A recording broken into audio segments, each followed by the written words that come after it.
안녕하세요. 오이스코리아 아키텍트 본부 총괄 남궁성화입니다. 오늘 쿠버네티스 커미스데이 코리아 첫 행사에서 발표를 할 수 있게 되어 매우 기쁘게 생각합니다. 앞으로도 한국 K8S 커뮤니티가 성장하기를 기대합니다. 오늘 제 발표 주제는 IoT 및 엣지 컴퓨팅을 대비한 라이트웨이트 쿠버네티스 K3S 구축 어플리케이션 개발 및 모니터링입니다. 네, 그러면 K3S에 대해서 한번 살펴보도록 하겠습니다. 자, 저희가 발표할 K3S는 첫 번째는 엣지 컴퓨팅이고요. 그 다음에 K3S에 대한 것, 그 다음에 K3S 아키텍처에 대해서 리뷰를 하고요. 그 다음에 아무래도 발표만 있는 것보다는 데모가 있는 게 더 활용도가 높기 때문에 K3S 데모 하고요. 그 다음에 로컬 환경에서도 이 K3S를 개발 환경처럼 로컬 환경을 깔 수 있는 K3D라는 거 있습니다. 그래서 요 기반으로도 데모를 보여드리도록 하겠습니다. 자, 여러분들은 많이 4차 혁명이라는 말을, 산업혁명이라는 말을 들어보셨을 겁니다. 우리 주변에는 현재 4차 산업혁명은 미래형이 아니라 이미 존재하고 있는 현재형입니다. 그래서 우리가 많이 쓰고 있는 스마트 지능형 로봇이라든지 무인 항공기, 자유자동차, 스마트 에너지, 여러 가지 스마트 관련된 IoT들이 많이 있고요. 그 중앙에는 우리가 이제 클라우드인지 또는 데이터 센터라든지 이런 쪽으로 데이터들이 많이 모여질 거라고 지금 보고 있습니다. 현재 이런 사항들은 우리 주변에 충분히 현재 깊숙이 들어있는 상황이어서 현재는 저는 그래서 미래형이 아니라 현재형이라고 잡아봤습니다. 자, 그러면 엣지 컴퓨팅이란 무엇인가? 엣지 컴퓨팅은 데이터를 그 생성 위치와 가까운 곳에서 처리하고 분석하며 저장하여 실시간에 가까운 빠른 분석과 응답을 가능하게 하는 것입니다. 즉, 클라우드 레이어가 있고 그 다음에 엣지 레이어는 IoT 레이어하고 엣지 레이어를 함께 부르기도 하고 그 중간을 엣지 레이어라고 보통 개념을 잡기도 합니다. 또한 요 엣지 컴퓨팅은 이런 식으로도 정의가 되는데요. 엣지 컴퓨팅은 이제 데이터 센터 기반, 즉 클라우드 데이터 센터든 또는 레거시 데이터 센터든 데이터 센터를 기반해서 멀리 있느냐 또는 가까이 있느냐로 구분하기도 합니다. 그래서 가까이 있는 엣지들은 니어 엣지, 그 다음에 멀리 있다는 거는 우리가 엔드포인트 같은 우리가 IoT가 단말기 수준까지 내려가는 정도, 그런 게 far 엣지라고 합니다. 자, 그러면 엣지 컴퓨팅이 왜 중요한가? 지금 IDC 데이터 보고서에 보면 2025년도 데이터량은 무려 175제타바이트까지로 생각하고 있습니다. 2025년이 되면 전 세계에서 생성되는 데이터가 175제타바이트다. 즉, 이거는 175기가바이트에 해당하는데요. 이걸로 예상한다고 합니다. 그리고 이 중에서 IoT 데이터량은 90제타바이트, 즉 90조 기가바이트라고 될 거라고 예상한다고 합니다. 어마어마한 데이터량이라고 볼 수 있습니다. 또한 같은 어는 2022년이 되면 전체 데이터량의 75%를 엣지에서 분석 예상한다고 합니다. 어마어마한 양들이 발생될 거고, 또한 이 어마어마한 양들은 다 어디로 흘러갈까요? 다 데이터 센터로 모이게 될 것입니다. 자, 엣지 컴퓨팅은 왜 중요한가? 이런 방대한 데이터를 센터 클라우드 컴퓨팅 환경에서만 처리하는 것은 역부족이라고 생각을 합니다. 즉, 사물 인터넷 환경이 상용화되면서 점차 다양한 기기들이 인터넷에 연결되고 그로 인해 생성되는 데이터가 엄청난 속도로 증가하겠죠. 다양한 경로를 통해 수집된 수많은 데이터들은 데이터 처리 및 분석을 위해 클라우드 데이터 센터로 전송합니다. 데이터 센터의 처리량은 한정되어 있고요. 지속적인 다량의 데이터 집중화로 데이터 처리 및 분석에 정체 현상이 발생할 거라고 예상이 됩니다. 또한 이런 정체된 데이터를 다시 또 기기로 송신하는 과정을 거치면서 IoT에서 빠른 응답을 필요를 하는데, 빠른 응답과 분석을 필요한데 이런 쪽에 서비스 지연이 발생할 가능성이 많습니다. 따라서 우리가 센터 클라우드만 의존했다면 이런 현상들이 나올 거고, 이런 거에 대해서 대한 아키텍처가 바로 엣지 컴퓨팅이라는 것입니다. 자, 엣지 컴퓨팅하면 어떤 점이 좋은가? 저장, 처리 및 분석과 같은 일부 데이터 기능을 클라우드에서 데이터가 생성되는 엣지 및 가까운 곳으로 이동하면 다음과 같은 몇 가지 주요 이점을 얻을 수 있습니다. 속도가 증가하고 그 다음에 지연 시간이 감소하겠죠. 데이터 처리 및 분석을 엣지로 이동하면서 시스템 응답 속도가 향상되어 자율주행과 그 다음에 거의 실시간에 가까운 더 빠른 트랜잭션과 더 나은 경험을 제공해 줄 수 있고요. 네트워크 트래픽 관리 개선이 또 발생합니다. 클라우드 전송되는 데이터량을 최소화하면서 대량의 데이터 전송을 하고 저장하는 대역폭과 비용을 절감할 수 있습니다. 또한 안전성도 향상되고요. 또한 보안도 향상된다고 합니다. 이렇게 좋은 엣지 컴퓨팅을 안 할 이유는 없을 것 같아요. 자, 그러면 이런 엣지 컴퓨팅의 활용 분야는 어떤 것일까요? 데이터를 로컬에서 실시간으로 처리해야 하는 상황에서 엣지 컴퓨팅은 아주 활용도가 높을 거라고 생각을 합니다. 엣지 컴퓨팅 응용 서비스 시나리오 하고 그 다음에 엣지 컴퓨팅 적용 산업별 효과 분석이라고 해서 전자통신연구원에서 발표한 자료가 있는데요. 일단 실시간 서비스 쪽하고 그 다음에 독립형 프라이빗 서비스 쪽에서 상당히 많은 활용도가 있을 거라고 합니다. 산업별로는 스마트 팩토리, 그 다음에 자율주행차, 이동통신, 그 다음에 디바이스 메쉬, 서비스 메쉬라든지, 그 다음에 전력발전, 그 다음에 시각장애인, 장애 보조 관련 이런 서비스에서 아주 효과적으로 활용될 수 있다고 합니다. 자, 엣지 컴퓨팅은 효율적인 운영 관리를 위해서 그러면 어떻게 해야 되는가가 또 이제 관심거리일 것입니다. 이런 엣지 컴퓨팅 환경에서 각종 컴퓨팅 엔진이라든지 AI 분석 워크플로우, 처리라든지 및 운영 관리는 그럼 어떻게 해야 될까요? 이런 엣지 컴퓨팅도 또 하나의 컴퓨팅 요소들이 많고요. 워크플로우들이 많기 때문에 이런 것들은 현재에도 우리가 클라우드 데이터 센서 항상 하고 있는 컴퓨팅 엔진이라든지 그 다음에 배포, 그 다음에 AI 어널리틱스 워크플로우 같은 것들, 그 다음에 디스커버리, 서비스 메시 같은 거, 모니터링, 오토 힐링, 오토 스케일링 이런 것들을 고민하지 않을 수가 없을 겁니다. 그러면 현재도 이런 것들의 고민에 가장 중점을 받고 있는 것이 쿠버네티스일 거고요. 엣지 컴퓨팅 또한 쿠버네티스가 관심을 받을 수밖에 없을 거라고 생각이 됩니다. 자, 그래서 나온 게 바로 K3S라는 것입니다. K3S라는 거는 렌처 랩에서 만든 라이트 웨이트 쿠버네티스라는 겁니다. 엣지를 위해서 만들었다고 합니다. 그래서 퍼펙트 포 엣지라고 해서 리소스가 제한된 원격 위치 또는 IoT 어플라이언스 내부의 프로덕션 워크로드를 위해서 설계된 고가용성 인증된 쿠버네티스라는 겁니다. 그 다음에 워낙에 심플하고 그 다음에 보안에도 좋다고 합니다. K3S는 프로덕션 쿠버네티스 클러스터를 설치가 가능하고요. 또 실행 및 자동 업데이트를 하는데 필요한 종속성과 단계를 줄이는 40MB 미만의 단일 바이너리 패키징이 가능하다고 합니다. 또한 ARM에 관련된 최적화가 되어 있다고 합니다.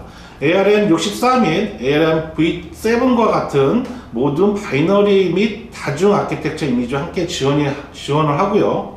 또한 아주 라즈베리 파이 같은 소규모 컴퓨팅 같은 이런 장비에서도 충분히 가능하며 또한 AWS A1 4X 라지 32GB까지 서버까지도 훌륭하게 작동된다고 합니다. 또한 K3S는 클라우드 네이티브 컴퓨팅 파운데이션의 샌드박스 프로젝트이기도 합니다. 자, 그러면 K3S에 대한 아키텍처에서 한번 살펴볼게요. 자, K3S는 K3S 서버와 K3S 에이전트 노드로 구성됩니다. 단일 바이너리로 패키징으로 설치돼서 아주 간단하게 설치할 수 있고요. 그 다음에 기존의 쿠버네티스에 SQLite를 기반으로 하는 경량 스토리지를 탑재했다고 합니다. 또 하나 복잡한 TLS 옵션이라든지 이런 것들을 아주 간단하게 설치가 가능하고요. 로컬 스토리지 서비스 로드 밸런서, 헬름, 컨트롤러 트래픽 인그레스 컨트롤러 등 간단하고 강력한 Batteries Include 같은 기능들이 탑재됐다고 합니다. 그 다음에 외부 종속성을 최소화해서 최신 커널 및 C 그룹 마운트만 필요하다고 합니다. 그래서 K3S는 K3 서버와 K3 에이전트 노드로 구성을 합니다. 그 다음에 싱글 노드 또는 멀티 노드도 다 지원이 가능합니다. 자, 그러면 이제 K3S 서버에 대해서 한번 살펴보겠습니다. K3S 서버는 API 컨트롤러, 그 다음에 클라우드 컨트롤러, 그 다음에 스케줄러는 뭐 K3S 서버의 프로세스 일부로 시작을 합니다. K3S는 SQLite 같은 아주 가벼운 단일 마스터 클러스터에 대한 스토리지를 지원하고요. 그 다음에 데이터베이스 서트 부트스트랩 같은 것들은 서버는 시작 시 데이터베이스에서 암호화된 인증서를 저장합니다. 또한 리버스 터널 프락시 for Kubernetes 커뮤니케이션은 양방향 통신의 필요성을 제고했다고 합니다. 자, K3 에이전트는 우리가 알고 있는 이제 워커 노드에 해당되는 사항들입니다. 그래서 여기는 쿠블렛 같은 것들이 이제 들어갈 수 있고요. 자, 에이전트 프로세스는 큐블렛과 큐브 프록시를 실행을 합니다. 플라이넬 또한 에이전트 프로세스 내에서 포함되고요. 컨테이너D는 컨테이너 런타임으로 실행되지만 완전히 교체가 가능하다고 합니다. 그 다음에 인터널 로드 밸런서 같은 것들은 에이전트는 서버 노드에 대한 로드 밸런싱을 할 수 있고요. 그 다음에 네트워크 팔러시 컨트롤러는 네트워크 팔러시 파드에 대한 수신 및 송신 필터링 모두 지원한다고 합니다. 자, K3S에 대한 필요한 자원에 대한 사항들입니다. OS는 대부분의 모던 리눅스 시스템은 다 가능합니다. 그래서 리눅스 시스템 같은 것들은 다 가능하고요. DB는 SQLite가 기본적으로 탑재되어 있지만 우리가 리모트로 빼서 익스터널로 데이터베이스로 한다면 MySQL 또는 PostgreSQL 그 다음에 etcd까지도 다 지원 가능하다고 합니다. 그 다음에 운영 환경에서는 익스터널 데이터베이스를 권장하고 있습니다. 자, K3S 서버의 사양인데요. KS 서버 사양들은 스몰 같은 경우는 노드가 10개 미만인 경우에는 담당하는 서버는 대략 CPU는 2CPU, vCPU입니다. 그 다음에 4기가 정도의 램 정도 필요하다고 합니다. 그래서 스몰, 미디엄, 라지, 엑스라지, XS라지까지 대용량까지 이렇게 노드의 개수에 따라서 서버의 사양이 이 정도면 적합하고 권장하고 있습니다. 또한 데이터베이스도 CPU하고 메모리 정도는 대략적으로 노드가 한 10개 미만은 원 CPU에 2GB 정도이고요. 그 다음에 많은 것들은 500개 이상인 것은 16 CPU에 64GB 정도의 메모리가 필요하다고 합니다. 자, K3S를 그러면 어떻게 구성해서 우리가 서비스하고 또는 관리하는가 하면은 하는 방향에서 이제 K3S의 구성도에 대해서 한번 살펴보겠습니다.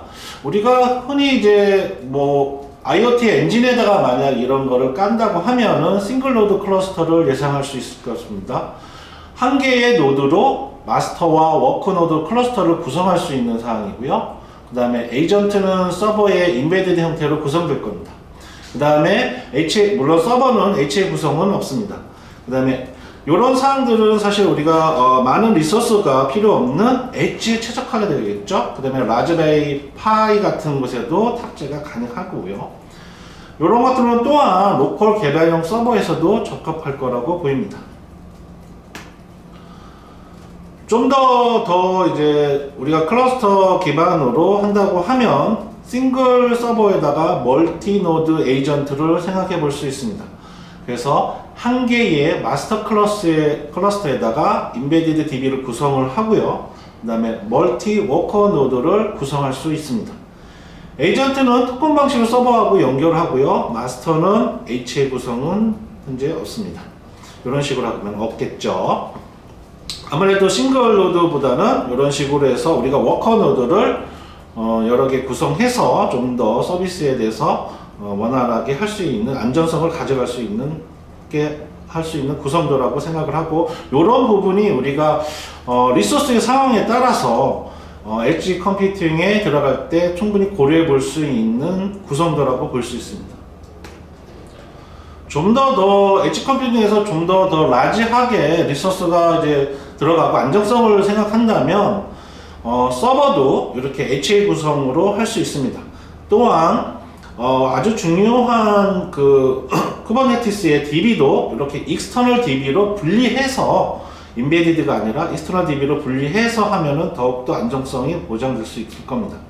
그래서 HA 마스터 구성을 하고 구성을 할 수 있는데, 권장사항으로는 마스터는 최소한 3개 정도 이상을 권장하고 있습니다.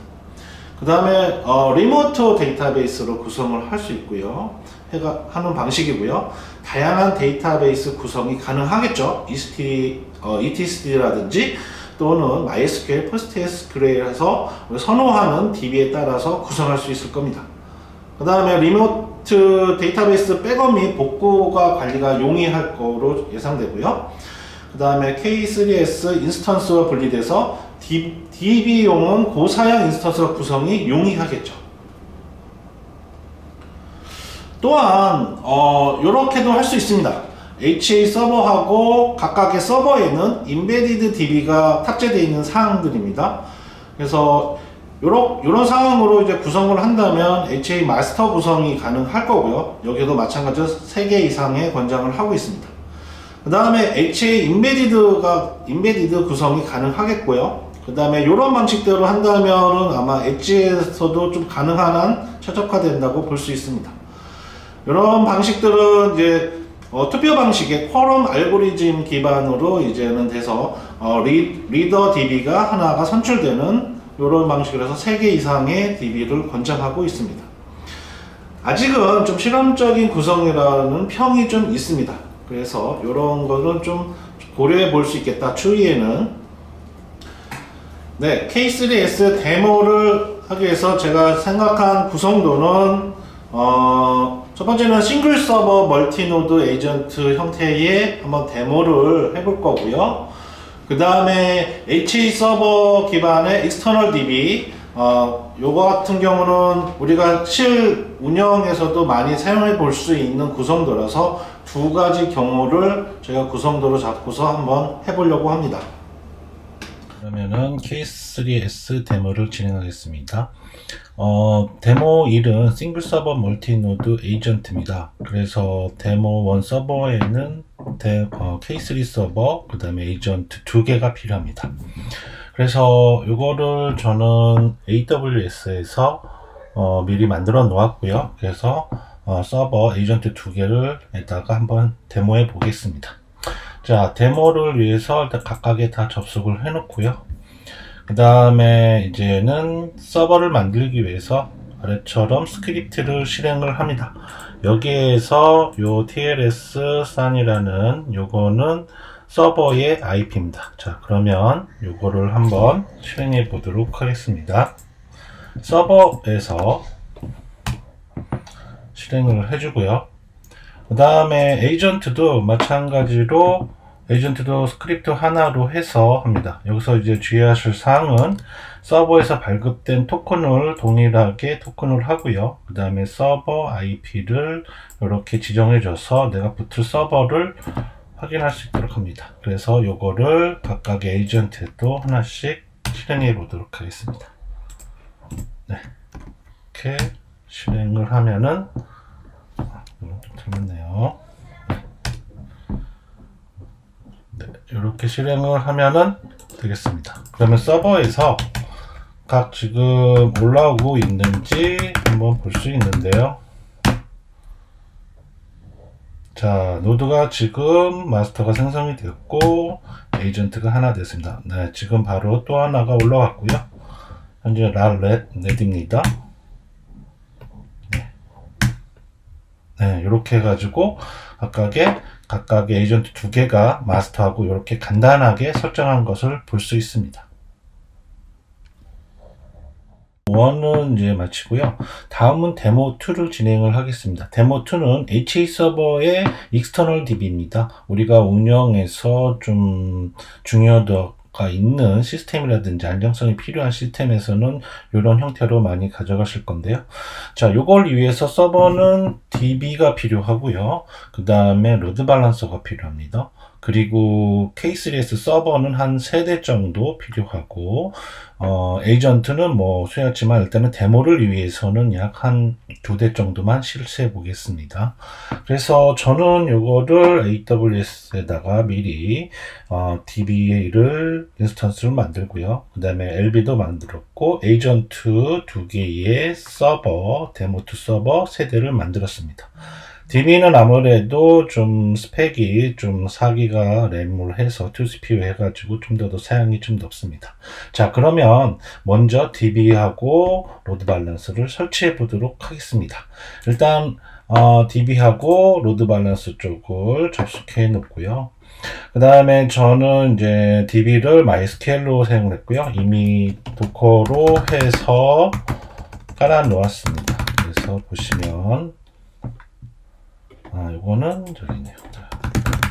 PS 하면은 지금 MySQL이 정상적으로 돌아가고 있고요. 여기에다가 이제 모니터링하기랑 렌처도 좀 깔았습니다. 지금 LB는 현재 아무도 없고요. 그래서 이제 LB를 까는 걸로 하겠습니다. 자, LB를 깔려면은 엔진엑스 LB에서는 일단은 TCP 로드 밸런스입니다. 그래서 엔진엑스 컴프라는 곳에 이렇게 각각의 K3s 서버 세대의 클러스터링을 잡아주기 때문에 로드 밸런스를 해야 되기 때문에 이렇게 다 설정을 합니다. 그리고 이런 식으로 해서 로드 밸런서를 실행시켜 주시면 되고요. 저는 여기에 미리 엔진엑스 컴프를 했고요. 이렇게 해놓고 그러면 이걸 이용해서 그러면 이렇게 해서 정상적으로 엔진엑스 로드 밸런서가 실행이 되었습니다. K3s 서버입니다. K3s는 HA 서버에다가 익스터널 DB를 한 거고요. 총 3대가 구성되어 있고 각각의 스크립트는 동일합니다. 그래서 먼저 이 스크립트를 실행해 보도록 하겠습니다. 이미 각각 서버에 접속을 해 놓은 상황이고요. 첫 번째 서버에다가 이렇게 하겠습니다. 자, 이 스크립트는 지금 서버는 이렇게 서버로서 이렇게 명시를 해 주시고요. 그 다음에 토큰, 그 다음에 요거는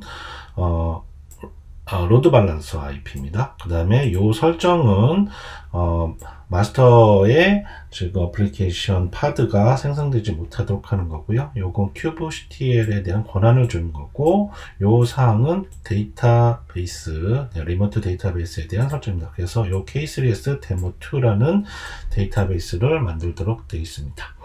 자, 그러면 지금 벌써 된 것 같네요. 한번 볼게요. 올라왔는지.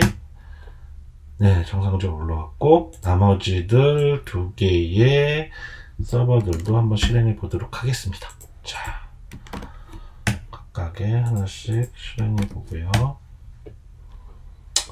자, 그런 다음에 지금 여기서 한번 보도록 하겠습니다. 노드가 또 다시 잘 올라왔는지 볼게요.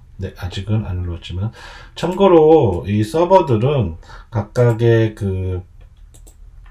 파이어홀에서 643 포트가 되어 있어야 됩니다. 443 포트하고 643 포트가 꼭 443 포트는 옵션일 거고요. 643 포트가 꼭 들어가 있어야 되고, 그 다음에 로드 밸런서도 똑같이 여기서 6443 포트가 되어 있으면 좋겠습니다. 자, 그러면은 서버가 올라왔는지 한번 확인해 볼게요. 이렇게 해서 서버가 다 올라왔고요. 요걸 한번 DB에서 한번 확인합시다. DB는 현재 MySQL로 깔려 있고, DB에 들어와서 컨테이너에 들어가서 한번 실행해 보겠습니다. 자, 이제 MySQL 접속을 했고요. 그 다음에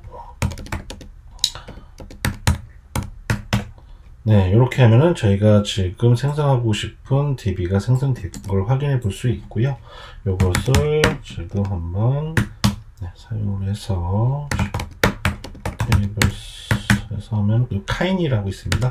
그래서 이 카인이 아마 지금 실시간으로 데이터가 들어오고 있을 겁니다. 열심히 들어오고 있네요. 확인했고요. 이렇게 해서 저희가 정상적으로 동기화되는 것을 확인해 볼 수 있었습니다. 에이전트를 설치해 보도록 했는데요. 에이전트는 두 개의 지금 구성되어 있고요. 각 두 개 모두 스크립트가 동일합니다. 그래서 먼저 저는 데모 1, 2에 에이전트 두 개 미리 접속해 놓고요. 이걸 먼저 실행해 보도록 하겠습니다. 자, 그런 다음에 네, 아직 안 올라왔죠. 자, 요 스크립트를 설명드리면은 요 에이전트는 에이전트라고 해서 요걸로 명시해 주셔야 되고요. 그 다음에 서버 정보는 요거는 마찬가지로 서버서도 로드 밸런서 한 것처럼 여기도 로드 밸런서에 대한 IP입니다. 그 다음에 토큰은 서버에서 발행한 토큰 네임하고 동일해야 됩니다. 자, 다시 한번 그러면 살펴보도록 하겠습니다. 네, 지금 올라왔죠. 지금 워커노드 2대가 정상적으로 올라오고 있고요. 요거 한번 파드도 한번 보겠습니다.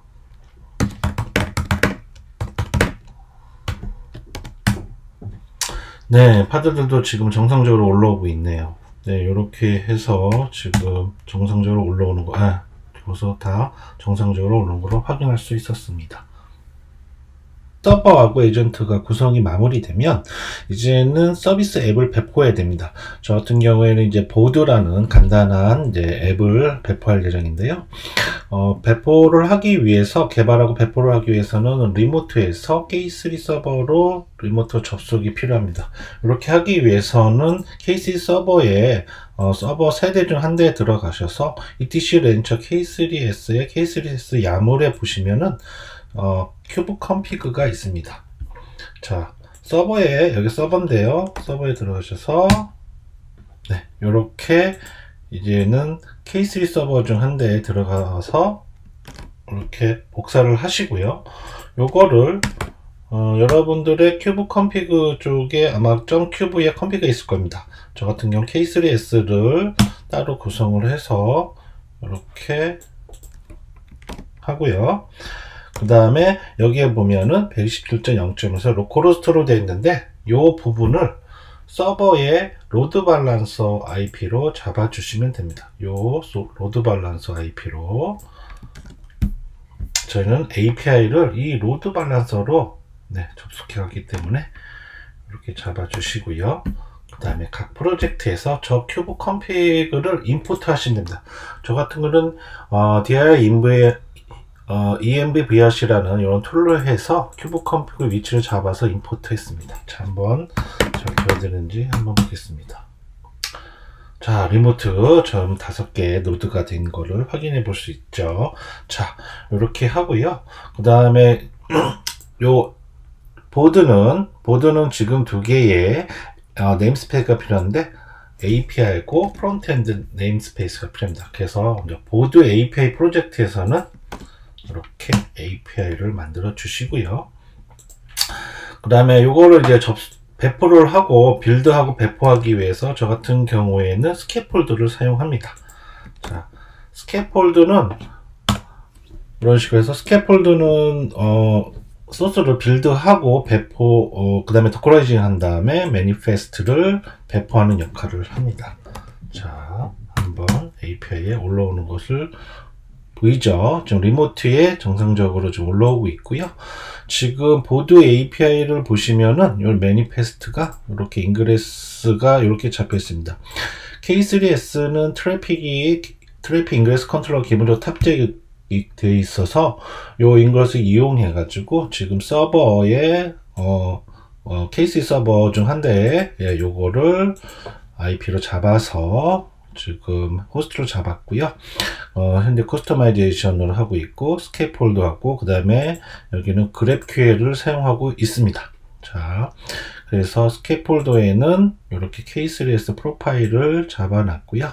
지금 도커라이징 한 다음에 도커부에 제 계정에 올리고 그 다음에 집으로 빌드하는 겁니다. 네, 한번 정상적으로 다 올라오고 스캐폴더는 이렇게 로컬에서도 로고가 보입니다. 파드에 대해서 자 올라온 것 같으니까 한번 조회를 해 보겠습니다. 자, 그래프QL은 그래프QL 툴이 따로 좀 지원이 됩니다. 그래서 이렇게 하시면은 그래프QL 툴이 떨어지고요.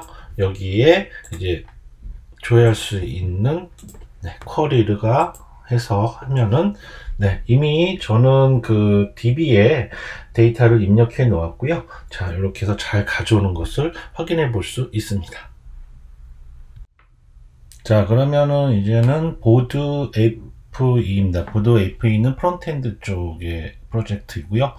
FE에서 이제 API를 호출해서 가져오는 거기 때문에 여기는 이제 프론트엔드는 저희가 이제 네임스페이스는 FE로 했고요. 여기서 이제 여기 지금 보드 FE입니다. 여기서 먼저 프론트엔드의 네임스페이스를 만들어 주시고요. 그 다음에 여기도 마찬가지로 지금 인그레스 호스트를 K3s 인그레스 호스트를 지금 서버를 하나에 매핑해 놓았습니다. 여기도 마찬가지로 지금 스케이폴드는 K3s 해놨고요. 여기도 동일합니다. 지금 서버하고 보드 API하고 동일하게 비슷한 형태로 해놨습니다.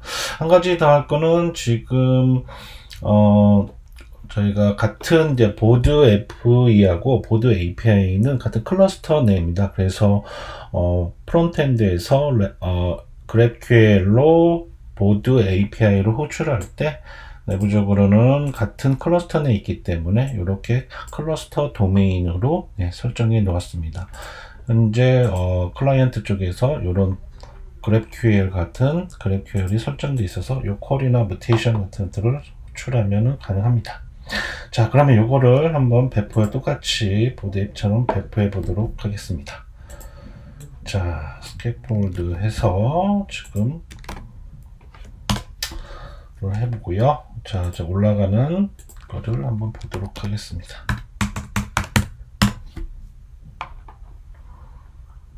지금 원격의 프론트엔드 쪽에 FE 쪽 네임스페이스의 컨테이너가 지금 생성되고 있습니다. 여기도 마찬가지로 빌드하고 도커라이징을 해서 지금 현재 도커 허브에도 같은 태그가 있어서 푸시가 되지 않고요. 바로 캐시에서 가져올 때는 상당히 빠릅니다. 자, 지금 이제 러닝이 되고 있고요. 정상적으로 로그도 이렇게 로컬에서 확인해 볼 수 있습니다. 그래서 에러가 났는지 안 났는지 확인해 볼 수 있고요. 자, 정상적으로 지금 아무런 로그에 에러가 없기 때문에 자, 이거를 한번 그러면 실행해 보도록 하겠습니다.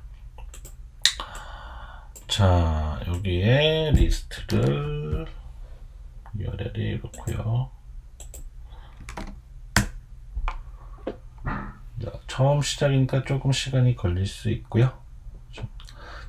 지금 잘 가져왔습니다. 그래서 지금 API에서 가져온 이런 데이터들을 GraphQL을 통해서 가져와서 잘 보여주고 있습니다. 이런 식으로 해서 우리가 어플리케이션에다가 이렇게 올릴 수 있는 것을 한번 확인해 보았습니다. 서비스가 이제는 다 올라갔고, 저희가 서비스가 올라간 거를 그러면 어떻게 저희가 K3s에서 모니터링 하는지에 대해서 한번 살펴보겠습니다. 보통 K8s를 모니터링 방법은 프로메시우스나 그라판을 통해서 보통 하는데요. K3s는 요 렌처가 있습니다. 렌처는 또 K3s하고 최적화된 모니터링 툴이고 또 이제 관리 툴입니다. 그래서 렌처를 통해서 우리가 모니터링 할 수 있는데 그 부분을 한번 보겠습니다. 설치는 간단합니다. 데모를 위해서 도커로 이렇게 한 방에 설치하는 게 있고요. 명령어로 요거를 이미 저는 설치를 해 놓았기 때문에 이렇게 해서 렌처가 설치되어 있고요. 렌처 안에 들어가시면 이렇게 이제 렌처 화면입니다. 물론 로그인해가 들어간 화면이 있는데 여기서 add 클러스터 넣으면은 다른 EKS나 GK 여기다 add 클러스터를 누르시고 K3s 서버라고 해서 적당하게 이름을 적어 주시고요. 여기서 create를 하시면 요렇게 이제 에이전트 연동할 수 있는 서버하고 렌처 서버하고 연동할 수 있는 에이전트 스크립트가 나옵니다. 요거를 저희 그 K3s 서버 세대 중에 한 대를 선택하셔서 여기서 실행을 해주시면 됩니다. 그러면 이렇게 실행을 하고 나면 렌처에서 보시면은 지금 웨이팅이 걸렸네요. 네, 지금 5개 임포트 돼서 지금 K3 서버하고 연동되는 것을 확인해 볼 수 있습니다. 잠시 후면 웨이팅이 액티브로 변경이 됩니다. 지금 액티브로 변경이 됐고요. 눌러 보시면은 저희가 이제 만드는 이제 마스터 3개하고 워커노드 2개가 보이는 것을 확인할 수 있습니다. 지금 워커노드 90파 75로 끝나고 있는데요. 여기서 이제 여러 가지 설정도 할 수 있고요. 그 다음에 클러스터 익스플로러로 들어가시면 네, 대시보드입니다. 그래서 이제 저희가 이제 파드를 만든 API고 프론트엔드 쪽의 파드도 활성화된 것을 볼 수 있고요. 75번하고 98번에서 잘 생성된 것을 확인해 볼 수 있습니다. 또한 렌처는 또 다른 사항들도 있는데요. 네. 지금 보시면은 렌처는 익스플로러 가면은 또한 이렇게 마켓 플레이스가 있습니다. 그래서 ECTO 같은 것들을 깐다고 하면 ECTO 돼서 인스톨을 누르시면은 여기서 자동적으로 설치가 되는 아주 편리한 기능도 있기 때문에 렌처를 충분히 고려해 보시는 것도 좋을 거라고 생각이 듭니다. 우선 K3D입니다. K3D는 도커 기반으로 우리가 로컬이나 노트북 또는 데스크탑에서 K3S를 설치할 수 있는 도구입니다. 여러분이 생각하는 미니큐브나 또는 카인드라고 보시면 됩니다. 맥에서는 브루를 통해서 K3D 클라이언트를 깔고요. 아래와 같이 이런 식으로 실행을 하시면 됩니다. 네, 이렇게 실행을 하면은 지금 클러스터 네임은 마이 클러스터라고 지정되어 있고요. 그 다음에 클러스터의 포트 8080하고 호스트 포트, 그 다음에 클러스터의 443 포트하고 호스트의 443 포트 매핑해 놨습니다. 지금 요거를 이렇게 까면은 금방 갑니다. 한 3, 40초 정도 소요되고요. 저희가 이제 여기서 이제 K3D가 깔면은 벌써 다 걸렸습니다. 이렇게 호스트 K3D 인터널이라고 해서 이런 식으로 나오는 것도 한번 참조해 볼 필요가 있습니다. 그 다음에 우리가 잘 깔렸는지 한번 활용해 보겠습니다. 지금 컨테이너가 큐브 시스템의 파드가 올라오는 걸 확인해 볼 수 있고요. 지금 저희가 이제는 여기서도 마찬가지로 보드 API를 프로젝트를 하기 위해서 API를 만들어 주고요. 지금 러닝 되고 있습니다. 그 다음에 지금 저희가 스캐폴더를 이용해서 API를 리모트처럼 할 거고요. 여기서 또 K3D가 있고 여기는 이제 인그레스 컨트롤 127점 로컬을 해당 보고 있습니다. 한번 여기도 배포를 한번 해볼게요. 자, 이렇게 해서 지금 스캐폴더로 하고 있고요. 한번 여기도 API 쪽 보면 지금 들어가 있고요. 좀 시간을 좀 줄이기 위해서 프론트엔드 쪽도 한번 진행해 보겠습니다. 프론트엔드 동시에 지금 프론트엔드에서도 이렇게 프론트엔드 진행해 주고요. 그 다음에 여기서도 마찬가지로 스캐폴더로 진행을 할 겁니다. 이런 식으로 진행을 해서 지금 여기도 K3D에 대한 설정 매니페스트가 있는 것을 확인해 볼 수 있습니다. 지금 API 쪽은 거의 다 올라오고 있습니다. 거의 올라오고 있고요. 자, 그러면은 이쪽 프론트엔드 쪽도 한번 실행해 보도록 하겠습니다. 자, API 쪽도 올라오기 때문에 API 쪽 한번 이거를 한번 보겠습니다.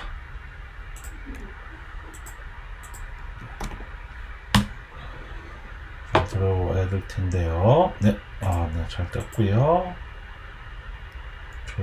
지금 로컬도 역시 DB를 바라고 있는데 로컬에 지금 DB를 깔아놓고 도커형으로 깔아놓았습니다.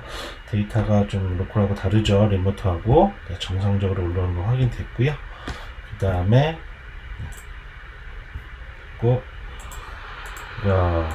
프론트엔드 쪽도 열심히 지금 패키징해서 올라가고 있습니다. 컨테이너가 올라왔고요.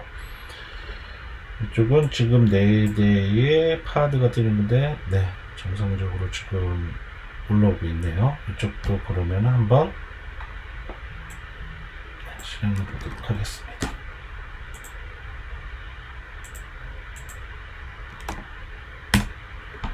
네, 조금 시간이 지금 걸리고 있겠죠, 당연히.